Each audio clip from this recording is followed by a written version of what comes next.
नमस्कार, SPT news पर आपका स्वागत है। पेश है 25 नवंबर मंगलवार दोपहर 1:15 बजे राजस्थान की बड़ी खबरें। सबसे पहले एक नजर डालते हैं आज की हेडलाइंस पर। संसद के शीतकालीन सत्र से पहले 30 नवंबर को सर्वदलीय बैठक। ट्रक व वोल्वो बस में टक्कर, बस ने पीछे से ट्रक में टक्कर दी। प्रिंटिंग फैक्ट्री में लगी भीषण आग। पश्चिमी विक्षोभ का असर शुरू, राजस्थान में बादल और हल्की बारिश के आसार, सर्दी बढ़ेगी। दिल्ली तक पहुंच गई इथियोपिया की ज्वालामुखी की राख। और अब खबरें विस्तार से सुनिए।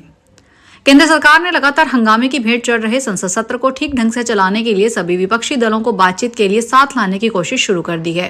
न्यूज एजेंसी एएनआई के सूत्रों के मुताबिक इस कड़ी में संसदीय कार्य मंत्री किरण रिजिजू ने 30 नवंबर को सर्वदलीय बैठक बुलाई है। केंद्र सरकार इसके जरिए शीत सत्र की कार्यवाही को ठीक ढंग से चलाने को लेकर सहमति बनाने की कोशिश करेगी। बता दें कि संसद का शीतकालीन सत्र 1 दिसंबर से शुरू होने जा रहा है और सरकार इस बार 10 नए विधेयक पेश करने की तैयारी में है। अलवर से निकल रहे Delhi Mumbai super express way पर पिनाक कट के निकट आज सुबह करीब 6 बजे वॉल्वो बस ने पीछे से ट्रक को टक्कर मार दी, जिससे ट्रक खलासी और बस कंडक्टर की मौत हो गई।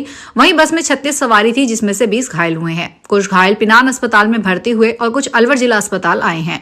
कुछ अपने हिसाब से दूसरी जगह चले गए। ट्रक खलासी हारून निवासी कोटपुतली की मौत हो गई।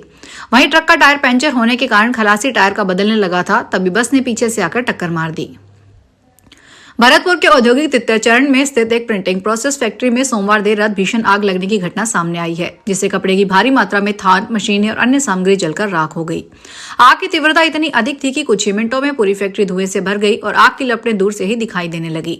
प्रारंभिक अनुमान के अनुसार लाखों रुपए का नुकसान होने की आशंका है। घटनास्थल से मिली जानकारी के अनुसार फैक्ट्री में रखी मुख्य प्रिंटिंग मशीन आग की चपेट में आकर पूरी तरह क्षतिग्रस्त हो गई। इसके अलावा तैयार माल और कच्चे कपड़े के करीब 40 से अधिक थान जलकर राख में तब्दील हो गए। राजस्थान में शीतलहर का असर लगातार गहराता जा रहा है। उत्तर पश्चिमी हवाओं और बदलते मौसमी पैटर्न के कारण सोमवार को राज्य के अधिकांश हिस्सों में तापमान में उतार चढ़ाव देखने को मिला। विशेष रूप से शेखावटी बेल्ट सहित दक्षिणी पूर्वी जिलों में धुंध सुबह से ही अपना असर कायम रखा, जिससे धूप कमजोर पड़ गई और दिन के समय ठंडक और बढ़ गई। कई शहरों में अधिकतम तापमान में 1 से 2 डिग्री सेल्सियस तक की गिरावट दर्ज की गई है। मौसम विभाग के अनुसार यह मौसम अगले 2 दिन तक इसी तरह बना रह सकता है। 27 नवंबर को हल्के प्रभाव वाला पश्चिमी विक्षोभ सक्रिय होने की संभावना जताई गई है, जिसके कारण उदयपुर, जोधपुर और अजमेर संभाग के कई इलाकों में बादल छा सकते हैं। कहीं कहीं हल्की बारिश या बूंदाबांदी होने की संभावना है। इससे तापमान में और गिरावट की आशंका है। इथियोपिया के हैली गुबी ज्वालामुखी के विस्फोट के बाद उठा विशाल राख का गुबार अब भारत तक पहुंच गया है। राजस्थान और गुजरात के ऊपर यह राख सबसे पहले दिखाई दी और इससे परतें दिल्ली के आसमान तक पहुंच गई। ज्वालामुखी की राख के उत्तर भारत में प्रवेश करते ही मौसम और विमानन क्षेत्रों में हाई अलर्ट जारी कर दिया गया है। आसमान में धुंधली चादर छाई है। वहीं दिल्ली में पहले से ही खतरनाक स्तर पर मौजूद प्रदूषण और अधिक भयावह हो गया है। इसे देखते हुए डीजीसीए ने सभी एयरलाइंस को सख्त निर्देश दिए हैं और राख वाले एयर स्पेस से बचते हुए उड़ान प्लान तय करें। डूंगरपुर के आसपुर में चोरी के इरादे से मंदिर में घुसे चोर की छत से गिरने से मौत हो गई। चोर अपनी 3 अन्य साथियों के साथ मंदिर में चोरी करने आया था। इसी दौरान ग्रामीणों ने चोरों को देख लिया। ग्रामीणों द्वारा पीछा करने पर भागते समय चोर छत से गिर गया और उसकी मौत हो गई। घटना कतीसौर स्थित कटकेश्वर महादेव मंदिर की सोमवार रात 10 बजे की है। आसपुर थाना सीआई प्रदीप बिट्टू ने बताया, ग्रामीणों ने घटना की सूचना पुलिस को दी है। पुलिस ने मौके पर पहुंचकर शव को रात को ही आसपुर अस्पताल की मोर्चरी में रखवाया है। पश्चिमी राजस्थान के यात्रियों की लंबे समय से चली आ रही मांग आखिरकार पूरी होने जा रही है। कोविड काल में बंद हुई जैसलमेर फलौदी दिल्ली इंटरसिटी एक्सप्रेस की जगह अब उसी समय सारणी पर नई जैसलमेर शकूर बस्ती एक्सप्रेस का संचालन शुरू किया जाएगा, जिसकी रेल मंत्रालय से मंजूरी मिल चुकी है। अनुमान है कि इस ट्रेन का संचालन इसी माह के अंत तक शुरू हो जाएगा।